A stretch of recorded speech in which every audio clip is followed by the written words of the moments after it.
اس کی مثال علماء نے یوں لکھی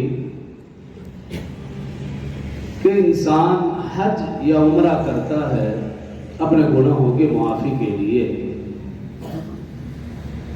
لیکن ایک مسلمان اور ایک عاشق رسول کا سب سے بڑا ٹاسک رسول اللہ صلی اللہ علیہ وسلم کے در کی حاضری ہوتی ہے،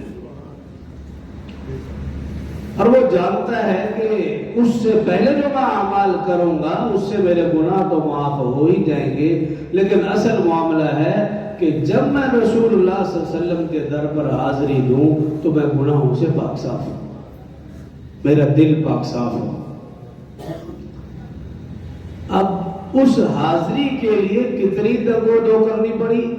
جی پہلے غسل کرو، احرام باندھو، خانہ کعبہ کا طواف کرو، صفا مروہ کی سعی کرو، ظاہری اور باطنی طور پر اپنے آپ کو پاک صاف کرو، پھر سب سے آخر میں رسول اللہ صلی اللہ علیہ وسلم کے در پہ حاضری دو، تاکہ جب آقا کے در پہ جائے تو پھر گناہوں سے ظاہر و باطن پاک ہو، وہاں پہ پاک اور خالی دل سے تشریف لے جائیں گے تو فائدہ ہوگا۔ خدا نہ خواستہ اگر دل گندا ہے، جسم ناپاک ہے، جسم کے اندر چغلی، غیبت، کدورت، حسد، نفرت یہ چیزیں موجود ہیں تو پھر آقا صلی اللہ علیہ وسلم کے دربار پہ جانے کا بھی کوئی فائدہ نہیں۔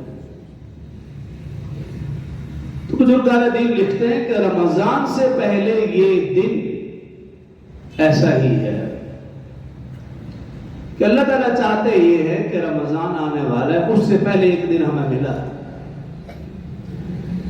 اس دن اور اس رات کو اپنے آپ کو گناہوں سے ظاہر و باطن سے اپنے آپ کو پاک صاف کر لو، پھر رمضان کا صحیح معنوں میں فائدہ ہوگا۔ اور اگر خدا نہ خواستہ رمضان سے پہلے تیاری نہ کی، اپنے ذہن کو، دل و دماغ کو، جسم کو پاک نہ کیا تو پھر رمضان میں بھی اس کا فائدہ نہیں ہے۔ اس لیے حضرت ابو موسیٰ اشعری رضی اللہ عنہ راوی ہیں، رسول اللہ صلی اللہ علیہ وسلم نے ارشاد فرمایا کہ 15 شوال المعظم کی رات اور اس دن چند گناہگار ایسے ہیں اگر وہ اپنے گناہوں سے پکی سچی توبہ نہ کریں تو اس رات بھی ان کی بخشش اور معافی نہیں ہوتی۔ ان میں سے سب سے پہلا فرمایا شرک، ان اللہ لا یغفر ان یشرک بہ ویغفر ما دون ذلک لمن یشاء۔ اللہ فرما رہا ہے کہ میں شرک کرنے والے کو کبھی معاف نہیں کروں گا، اس کے علاوہ جس کو چاہوں معاف کر دوں، مشرک کی معافی نہیں۔ کیوں؟ ان الشرک لظلم عظیم، فرمایا شرک سب سے بڑا ظلم ہے۔ انہ من یشرک باللہ فقد حرم اللہ علیہ الجنہ ومأواہ النار، فرمایا جو شرک کرے گا اللہ فرماتے میں نے اس پر جنت کو حرام کر دیا ہے، اس کا ٹھکانہ جہنم ہے۔ شرک کیا ہے کہ اللہ کی ذات میں کسی کو شریک ٹھہرانا اور اللہ کی صفات میں کسی کو شریک ٹھہرانا۔ وہ اللہ اپنی ذات میں بھی وحدہ لا شریک ہے، وہ اللہ اپنی صفات میں بھی وحدہ لا شریک ہے۔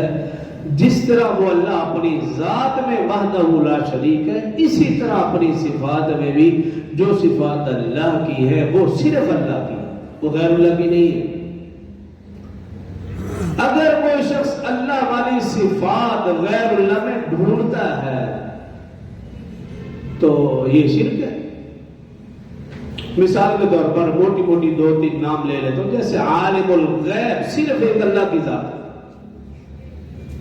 اللہ کے علاوہ کوئی عالم الغیب نہیں ہے۔ مختار کل صرف ایک اللہ کی ذات ہے، مشکل کشا صرف ایک اللہ کی ذات ہے، حاجت روا بھی وہی، سب کچھ کرنے والی ذات صرف ایک اللہ ہے۔ اگر کوئی شخص یہ صفات اللہ کے علاوہ رسول اللہ صلی اللہ علیہ وسلم میں ڈھونڈتا ہے کہ وہ بھی عالم الغیب ہیں، وہ بھی مختار کل ہیں، یا حضرت علی رضی اللہ عنہ کے بارے میں کہتا ہے کہ وہ بھی مشکل کشا ہے، یا حضرت علی حجویری رحمہ اللہ کے بارے میں سمجھتا ہے کہ یہ بھی داتا ہے، تو پھر یہی تو شرک ہے۔ آپ شرک پھر کسے کہیں گے؟ تو اس لیے فرمایا کہ مشرک کی معافی نہیں. ایک تو یہ. دوسرا رسول اللہ صلی اللہ علیہ وسلم نے اس کے ساتھ ساتھ یہ بھی فرمایا مجھے اپنی امت سے دو چیزوں کا سب سے زیادہ ڈر ہے. ایک فرمایا شرک اصغر اور دوسرا فرمایا تنہائی کا گناہ. دو چیزوں کا ذکر کیا. صحابہ نے عرض کیا رسول اللہ صلی اللہ علیہ وسلم شرک اصغر کیا ہے؟ رسول اللہ صلی اللہ علیہ وسلم نے آیت مبارکہ تلاوت کی فمن کان یرجو لقاء ربہ فلیعمل عملا صالحا. تم میں سے جو شخص اللہ سے ملاقات کی امید رکھتا ہے فلیعمل عملا صالحا، اس کو چاہیے کہ وہ نیک اعمال کرے. ہاں ولا یشرک بعبادت ربہ احدا، اپنے رب کی عبادت میں کسی اور کو شریک نہ ٹھہرائے، یعنی ریاکاری.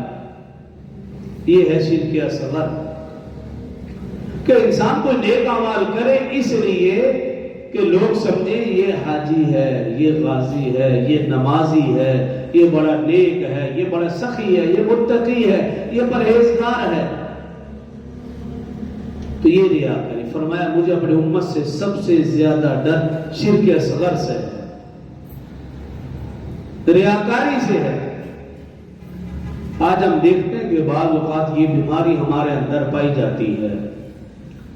کوئی نیک عمل کرتے ہیں، کئی لوگوں کو بتاتے ہیں، یہی تو شرک اصغر ہے، ریاکاری ہے. تو شرک اصغر سے. اور دوسرا فرمایا تنہائی کا گناہ. پہلے اس کو سمجھنا ذرا مشکل تھا، آج انتہائی آسان ہو چکا ہے.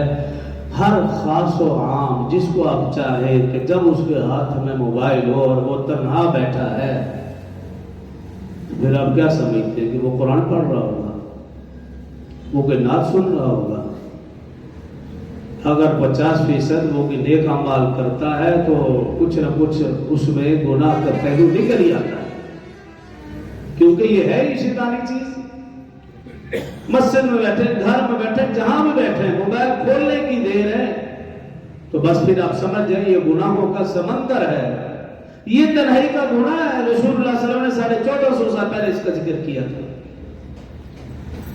اور اس تنہائی کے گناہ کی وجہ سے میرا اور آپ کا عبادات میں دل لگتا ہی نہیں ہے. گھنٹوں گھنٹوں موبائل ہاتھ میں ہوگا لیکن چند لمحے کے لیے قرآن ہاتھ میں نہیں آتا.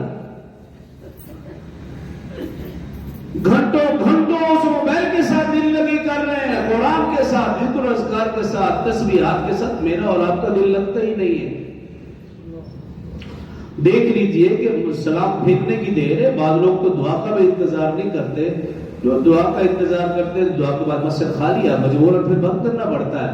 اگر صبح سے شام تک اس مسجد کو آباد کرنے والے ہوں تو پھر کون مسجد کو بند کرے؟